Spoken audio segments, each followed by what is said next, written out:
Hello dear student, class 12 chapter first of accountancy partnership जो कि चल रहा है पहले से ही, जिसमें हमने पार्टनरशिप की features, partnership deed, contents, importance और rules in absence of partnership deed, profit and loss appropriation account, types of partners, capital accounts जो हमने किए थे।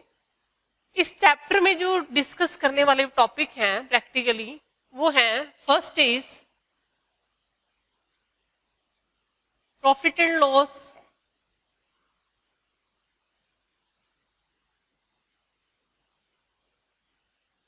Appropriation account, second is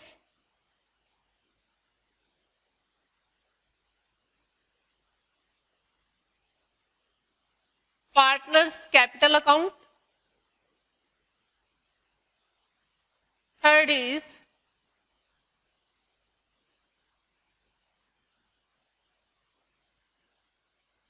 interest on capital,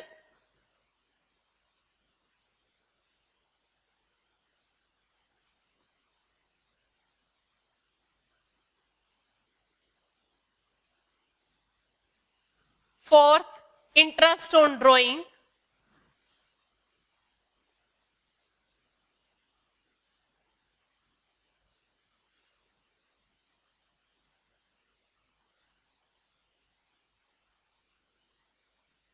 fifth guarantee to partner,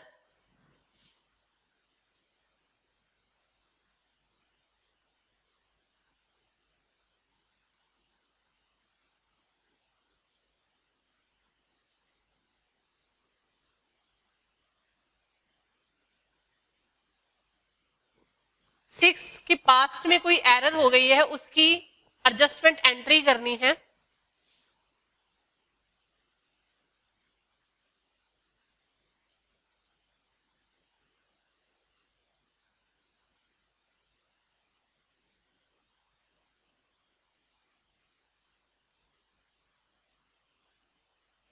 profit and loss appropriation account in case of loss, कि अगर loss हो जाए तो profit and loss appropriation account की क्या कंडीशन रहेगी। तो इस चैप्टर में पार्टनरशिप में जब हम प्रैक्टिकल, फर्स्ट चैप्टर जो फंडामेंटल ऑफ पार्टनरशिप है, अगर उसके प्रैक्टिकल्स अगर हम करेंगे तो ये टॉपिक जो है डिस्कस करने वाले हैं। फर्स्ट जो है profit and loss appropriation account, हम डिस्कस कर चुके हैं लास्ट लेक्चर में कि क्या होता है कि profit and loss appropriation account है, ये सोल प्रोप्राइटरशिप में नहीं बनता, क्योंकि सोल प्रोप्राइटरशिप में एक ही जो बिजनेसमैन वो खुद ही ओनर होता है, खुद ही मैनेजर होता है, खुद ही सारा कुछ मैनेज करता है, तो सारा प्रॉफिट वो अकेला ही एंजॉय करता है, लॉस भी अकेला ही बियर करता है। तो उसके लिए profit and loss appropriation account बनाने की जरूरत नहीं पड़ती। उसमें क्या बनता है, trading account, profit and loss account और बैलेंस शीट। लेकिन अगर पार्टनरशिप की बात करें तो उसमें पार्टनर्स, काफी पार्टनर्स होते हैं जो आपस में जो प्रॉफिट और लॉस को डिवाइड करते हैं, तो उसके लिए प्रॉफिट एंड लॉस अकाउंट के बाद profit and loss appropriation account बनता है, जिसमें पार्टनर्स का प्रॉफिट कैसे डिवाइड किया जाता है, इसके लिए ये जो है अकाउंट बनाया जाता है। इसमें सबसे पहले जो प्रॉफिट एंड लॉस अकाउंट का प्रॉफिट और लॉस जो है ट्रांसफर किया जाता है। अगर प्रॉफिट है तो क्रेडिट साइड, अगर लॉस है तो डेबिट साइड ट्रांसफर किया जाता है। Net profit, net loss transfer किया जाता है। वो कब, जब अगेंस्ट चार्ज सारे लेस हो चुके हैं, जो फर्म के सारे एक्सपेंसेस है वो लेस हो चुके हैं और पार्टनर का कोई एक्सपेंस लेस नहीं होना चाहिए। अगर फर्म का कोई एक्सपेंस लेस होना रह गया तो पहले उसे लेस किया जाता है, अगर पार्टनर का कोई खर्चा लेस होकर आया है तो पहले उसे वापस ऐड किया जाता है। यानी कि profit and loss appropriation account में जो नेट प्रॉफिट, नेट लॉस का जो बैलेंस ट्रांसफर होगा प्रॉफिट डिवाइड करने के लिए, वो ऐसा होगा कि उसमें फर्म के सारे एक्सपेंस लेस हो लेकिन पार्टनर का कोई भी एक्सपेंस लेस ना हो। और ये जो है पार्टनर्स में प्रॉफिट डिवाइड करने के लिए बनाया जाता है। ये हम लास्ट लेक्चर में डिटेल में हम डिस्कस कर चुके हैं। सेकंड, पार्टनर्स कैपिटल अकाउंट, ये भी हमने लास्ट लेक्चर में सारा डिस्कस किया था कि पार्टनर्स के कैपिटल अकाउंट दो तरह के होते हैं, फिक्स कैपिटल अकाउंट और fluctuating capital account. Fix capital account में कैपिटल फिक्स रहती है, इसीलिए उसमें दो अकाउंट बनते हैं, फिक्स कैपिटल अकाउंट और करंट अकाउंट, क्योंकि बाकी की जो ट्रांजेक्शन हैं वो करंट अकाउंट में की जाती हैं। लेकिन फ्लक्चुएटिंग अकाउंट में एक ही अकाउंट बनता है जिसमें कि सारी जो ट्रांजैक्शन एक ही अकाउंट में की जाती है। ये भी हमने सारा डिस्कस किया था। आज जो टॉपिक रहेगा वो रहेगा इंटरेस्ट ऑन कैपिटल, ये हम आज डिस्कस करेंगे। Interest on capital.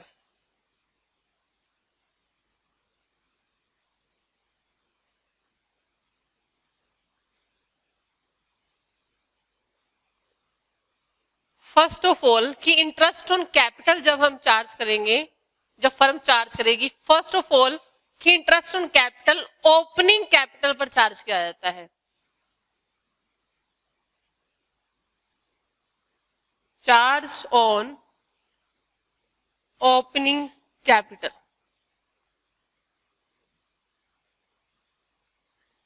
अगर क्वेश्चन में ओपनिंग कैपिटल दे रखी है कि पार्टनर्स ने इतनी कैपिटल इन्वेस्ट की है, दूसरे पार्टनर ने इतनी की है, तब हम सीधा उस पर परसेंटेज लगा देते हैं या एडिशनल या विड्रॉल कैपिटल देकर।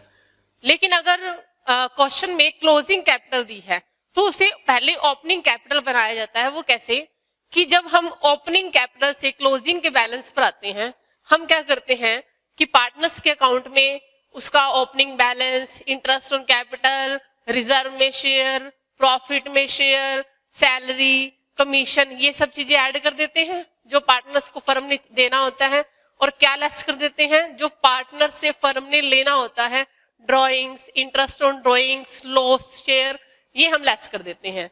अब इसका बिल्कुल अपोजिट, अगर आपने क्लोजिंग कैपिटल से ओपनिंग कैपिटल पर आना है तो जो चीजें आपने लेस की थी वो ऐड करनी है, और जो ऐड की थी वो लेस करनी है। यानी कि अब ऐड क्या होएंगी, अगर क्लोजिंग से ओपनिंग बैलेंस पर जाना है तो ऐड होने वाली चीजें कौन सी है, टर्म कौन सी है, drawing, interest on drawing, loss में शेयर, और लेस क्या होएंगी, कैपिटल का balance, interest on capital, salary, commission, reserve में शेयर, प्रॉफिट में शेयर। मतलब बिल्कुल अपोजिट हो जाएगा। जिस तरह से हम ओपनिंग से क्लोजिंग में जाते हैं, जो चीजें ऐड और लेस करते हैं बिल्कुल अपोजिट हो जाएंगी। सेकंड इज कि जो इंटरेस्ट ऑन कैपिटल हमने चार्ज करना है, परसेंटेज क्वेश्चन में दी होगी 10%, 12%, 8%, कुछ भी दी हो सकती है क्वेश्चन में। वो जो इंटरेस्ट ऑन कैपिटल लगाना है वो डेट ऑफ, उसमें ये चीजें ध्यान रखनी है, डेट ऑफ एडिशनल कैपिटल,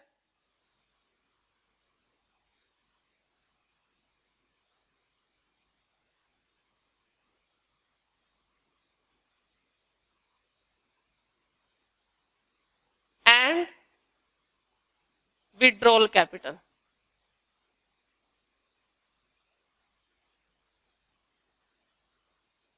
कि जो पार्टनर ने बीच में और कैपिटल लगाई है वो कौन सी डेट को लगाई है, कि मान लो कि 1 अप्रैल को सेशन स्टार्ट हो रहा है, अब पार्टनर ने, ए नाम के पार्टनर ने 1 अक्टूबर को 50,000 रुपए और लगा दिए फर्म में और इन्वेस्ट कर दिए, तो वो 1 अक्टूबर की डेट ध्यान में रखी जाएगी, क्योंकि उस 50,000 रुपए इंटरेस्ट 1 अक्टूबर से चार्ज होगा, ना कि 1 अप्रैल से। और इसी तरह से विड्रॉल कैपिटल का भी ध्यान रखा जाएगा कि पार्टनर कब अपनी कैपिटल वापिस निकाल रहा है।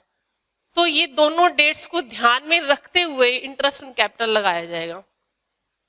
थर्ड इज कि पार्टनरशिप डीड साइलेंट है।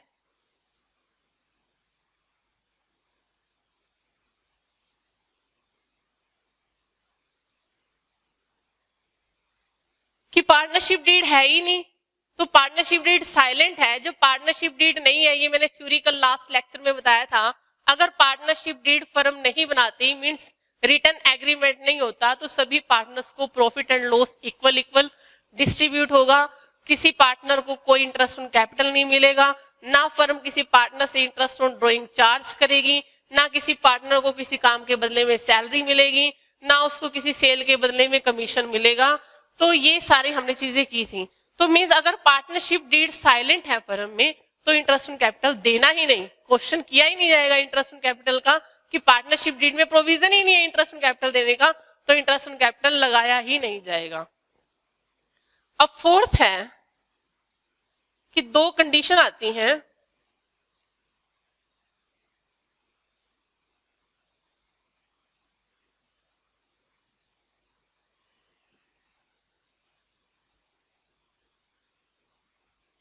Against charge and against appropriation।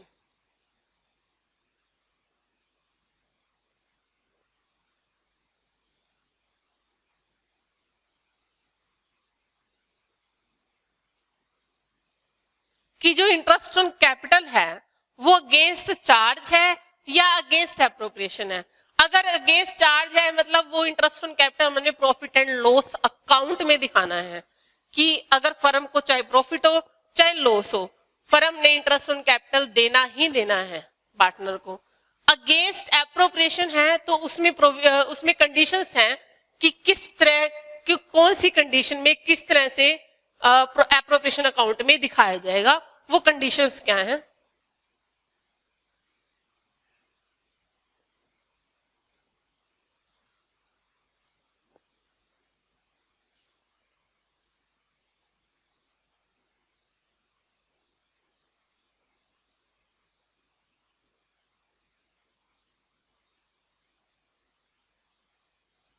First कि अगर फर्म को लॉस है, फर्म को ऑलरेडी लॉस का बैलेंस है, तो इंटरेस्ट ऑन कैपिटल देना ही नहीं है, नॉट अलाउड।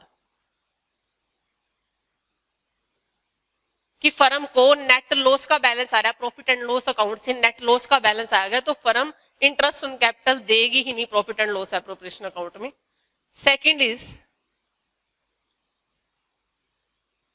प्रॉफिट है, अलाउड करेगी, लेकिन प्रॉफिट का जो बैलेंस है, अगर प्रॉफिट ज्यादा है इंटरेस्ट ऑन कैपिटल से,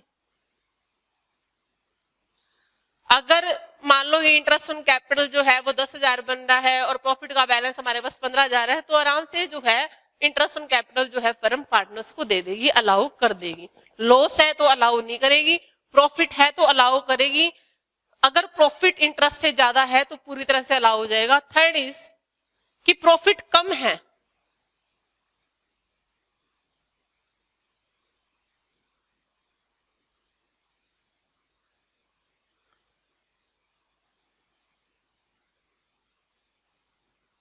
प्रॉफिट अगर कम है इंटरेस्ट से, मान लो कि इंटरेस्ट तो 10,000 बन रहा है लेकिन प्रॉफिट हमारे पास 8,000 का बैलेंस पड़ा है, तो फर्म अलाउ तो करेगी, वो 8,000 डिस्ट्रीब्यूट करेगी, लेकिन इंटरेस्ट से तो वो कम है, तो कैसे करेगी, वो प्रॉफिट एंड लॉस रेशियो में नहीं करेगी, जो इंटरेस्ट ऑन कैपिटल का जो रेशियो आ रहा है उसमें करेगी। कि ए पार्टनर का मान लो 6,000 है और बी पार्टनर का 4,000 है, तो 6 और 4 का रेशियो हुआ 3 और 2, तो 8,000 को 3-2 रेशियो में डिवाइड कर दिया जाएगा। यही अगर अगेंस्ट एप्रोप्रिएशन में ये कंडीशंस लागू होती हैं कि अगर लॉस है फर्म को तो अलाउ नहीं करेगी। आगे प्रॉफिट की 2 कंडीशन है कि प्रॉफिट इंटरेस्ट से कम ज्यादा है या कम है, दोनों कंडीशंस आपको बता दी है। लास्ट है अगेंस्ट चार्जेस। अब अगेंस्ट चार्जेस में क्या है कि प्रॉफिट एंड लॉस अकाउंट में दिखाया जाता है। ये तीनों कंडीशंस फेल हो जाती हैं कि अगर अगेंस्ट चार्जेस है तो प्रॉफिट एंड लॉस अकाउंट की डेबिट बैलेंस में इंटरेस्ट ऑन कैपिटल दिखाया जाएगा, चाहे फर्म को प्रॉफिट हो चाहे लॉस हो। Thank you.